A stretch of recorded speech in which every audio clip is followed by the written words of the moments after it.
Canada के international education system अब सिर्फ स्टडी डेस्टिनेशन नहीं बल्कि इमिग्रेशन स्क्रूटिनी का बड़ा इशू बन चुका है।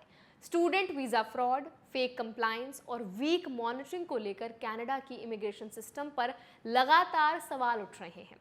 पॉलिटिकल प्रेशर इतना बढ़ गया है कि अब इंटरनेशनल स्टूडेंट्स, कॉलेजेस और वीजा रूल्स तीनों को लेकर स्ट्रिक्टर रिफॉर्म्स की बात हो रही है। आज इस वीडियो में हम समझेंगे Canada student visa fraud debate आखिर शुरू कैसे हुई, गवर्नमेंट पर कौन से सवाल उठ रहे हैं, नए इमिग्रेशन रिफॉर्म्स क्या कहते हैं, जेन्युइन इंडियन स्टूडेंट्स पर इसका क्या असर पड़ सकता है और ऐसे माहौल में स्टूडेंट्स को किन लीगल रूल्स और कंप्लायंस पॉइंट्स का सबसे ज्यादा ध्यान रखना है। तो चलिए फिर जल्दी से वीडियो को शुरू करते हैं। हाय, मेरा नाम है वर्षा दुबे और आप जो देख रहे हैं एनबीटी टेक एड पर। ये पूरा मामला तब और बड़ा हो गया जब कनाडा की इमिग्रेशन मिनिस्टर लीना मेटलेस-डियाब ने house of Commons standing committee on citizenship and immigration के सामने टेस्टिमनी दी। कमिटी डिस्कशंस के दौरान ऑपोजिशन एमपीज ने सवाल उठाए कि Canada government student visa fraud investigations और कंप्लायंस मॉनिटरिंग को इफेक्टिवली हैंडल क्यों नहीं कर पा रही।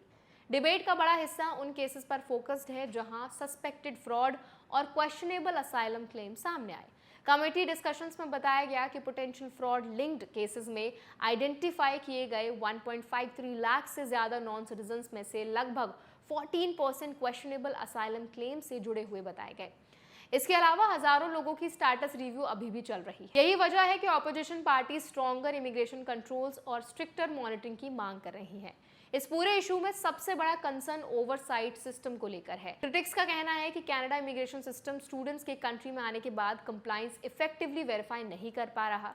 क्वेश्चंस ये भी उठे हैं कि जिन लोगों के परमिट्स इनवैलिड हो गए थे, क्या वो वास्तव में कनाडा छोड़कर गए या नहीं। साथ ही ये भी पूछा गया कि फ्रॉड लिंक्ड इंस्टीट्यूशंस के खिलाफ सीरियस पेनल्टीज क्यों नहीं दिख रही हैं। इस डिबेट को और बड़ा बनाने में ऑडिटर जनरल की अर्लियर फाइंडिंग्स का भी रोल रहा। रिपोर्ट्स में पहले ही कंप्लायंस वेरिफिकेशन, ओवरसाइट प्रोसीजर्स और इमिग्रेशन अथॉरिटीज व इंस्टीट्यूशंस के कोऑर्डिनेशन में वीकनेस बताई गई है। अब वही कंसर्न फिर से नेशनल फोकस में आ गए हैं। असल में पिछले कुछ सालों में कनाडा में इंटरनेशनल स्टूडेंट एडमिशंस बहुत तेजी से बढ़े। टेम्पररी रेजिडेंस खासकर एजुकेशन सेक्टर में रिकॉर्ड लेवल तक पहुंचे। इंटरनेशनल स्टूडेंट्स ने इकोनॉमी, लेबर फोर्स और हाउसिंग मार्केट में बड़ा कंट्रीब्यूशन दिया, लेकिन इतनी तेजी से एक्सपेंशन होने पर मॉनिटरिंग सिस्टम पर भी प्रेशर बढ़ गया। इंस्टीट्यूशंस की ट्रैकिंग, स्टडी परमिट कंप्लायंस और रिपोर्टिंग सिस्टम्स वीक पड़ने लगे। इसी प्रेशर के बाद कनाडा गवर्नमेंट ने कई स्ट्रिक्टर इमिग्रेशन रिफॉर्म्स लागू किए। स्टडी परमिट कैप्स लगाए गए ताकि टेम्पररी रेजिडेंट ग्रोथ स्लो हो सके। साथ ही पोस्ट ग्रेजुएशन वर्क परमिट यानी पीजीडब्ल्यूपी और स्पाउसल ओपन वर्क परमिट्स पर भी एडिशनल रेस्ट्रिक्शंस लागू की गई। गवर्नमेंट का कहना है कि 2024 के बाद लागू किए गए इंटेग्रिटी मेजर्स इमिग्रेशन सिस्टम की मॉनिटरिंग मजबूत कर रहे हैं। यहाँ सबसे जरूरी बात इंडियन स्टूडेंट्स के लिए रूल्स और कंप्लायंस समझने की है। जेन्युइन स्टूडेंट्स अभी भी स्ट्रॉन्ग पोजीशन में रहेंगे अगर उनका डॉक्यूमेंटेशन प्रॉपर है और वो परमिट कंडीशंस फॉलो कर रहे हैं।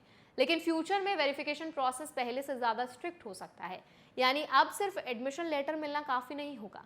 Financial documents, attendance records, institution legitimacy, course continuation और इमिग्रेशन रिपोर्टिंग जैसी चीज़ों पर अथॉरिटीज़ ज़्यादा फोकस कर सकती हैं। एजुकेशनल इंस्टीट्यूशंस पर भी एडमिशंस, प्रैक्टिसेस और रिपोर्टिंग ऑब्लिगेशंस को लेकर ज़्यादा स्क्रूटिनी आने वाली है।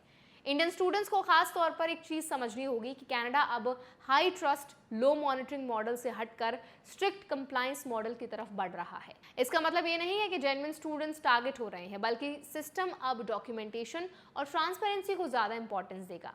कनाडा की यूनिवर्सिटी और कॉलेजेस अब भी इंटरनेशनल ट्यूशन रेवेन्यू पर हेविली डिपेंड करते हैं। एम्प्लॉयर भी लेबर शॉर्टेजेस भरने के लिए इंटरनेशनल ग्रेजुएट्स पर निर्भर हैं। कई प्रोविंसेस इंटरनेशनल स्टूडेंट्स को फ्यूचर स्किल्ड वर्कर्स और लॉन्ग टर्म इमिग्रेंट्स के तौर पर देखते हैं। इसलिए कनाडा के सामने चैलेंज ये है कि फ्रॉड कंट्रोल भी हो और एजुकेशन सिस्टम भी ग्लोबल उसकी जो रेपुटेशन है वो भी बनी रहे। तो आई होप ये वीडियो आपके लिए हेल्पफुल रहा होगा। अब इस पूरे वीडियो पर आपका क्या टेक है कमेंट्स में जरूर बताएं। ऐसे और वीडियोस के लिए, अपडेट्स के लिए हमारे चैनल एनबीटी टेक एड को भी जरूर सब्सक्राइब करें।